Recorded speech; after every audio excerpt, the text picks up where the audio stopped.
Everyone's obsessed with the holy trinity of startup metrics: CAC, LTV, and churn. But what if those three numbers are quietly lying to your face?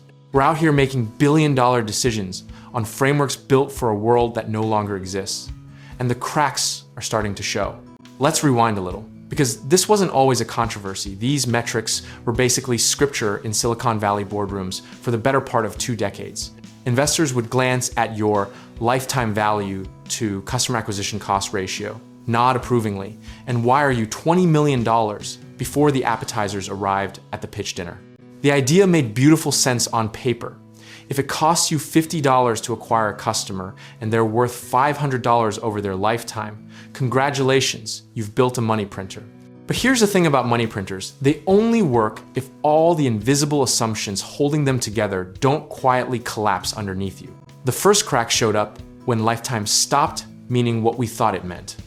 In a world of subscription fatigue, one-click cancellations, and 17 competing apps launching every Tuesday, customer lifetimes got shorter faster than anyone's models predicted. Think of LTV like a weather forecast. It's useful, directionally correct sometimes, and catastrophically wrong at the worst possible moments. You wouldn't cancel your umbrella insurance because the last 5 days were sunny, but that's essentially what founders do when they stop stress testing their retention assumptions.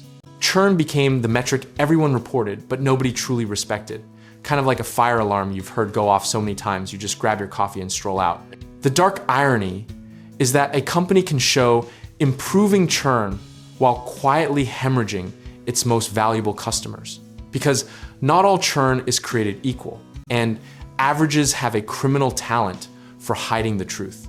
Then came the behavioral economics plot twist. Nobody put in the pitch deck. Customers today are sophisticated, disloyal by design, and perpetually comparison shopping on a device they never put down. CAC kept climbing across nearly every sector through the 2010s and into the 2020s, as paid acquisition channels got more crowded, more expensive, and frankly, more exhausting for everyone involved.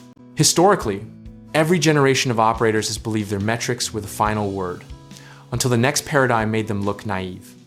Look at how .com era companies worshipped eyeballs and page views like golden calves before reality.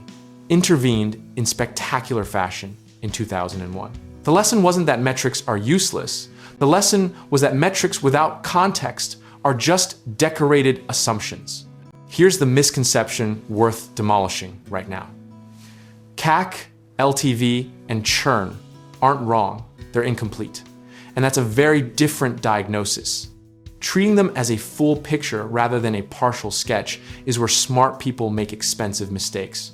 What the numbers miss entirely is the cost structure underneath the revenue, things like infrastructure bloat, support costs that scale non-linearly, and the very real expense of keeping customers happy after you've already counted them as retained.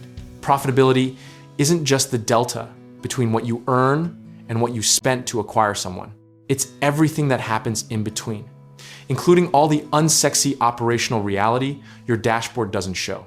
The practical move here is to layer in contribution margin per cohort, payback period under realistic scenarios, and engagement-weighted retention rather than just raw churn percentages.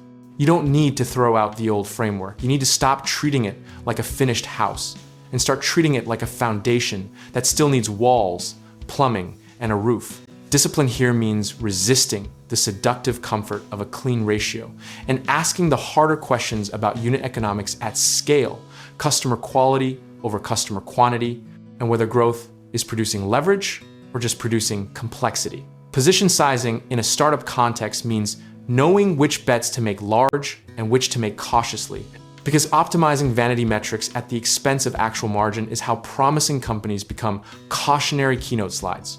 At the end of the day, the best operators use these metrics as conversation starters, not conclusions. They're the beginning of a diagnosis, not the discharge papers.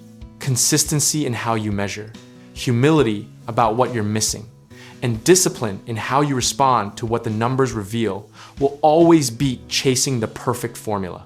The real edge isn't finding better metrics. It's building the intellectual honesty to know what your current ones can and cannot tell you.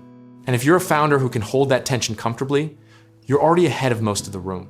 Whether you're building a startup, making investment decisions, or just trying to grow something real and sustainable. We can help you think through the financial frameworks that actually matter. Check out our links in the description below to get started with real estate investing, connect with home contracting professionals, or find the right lenders for your next move.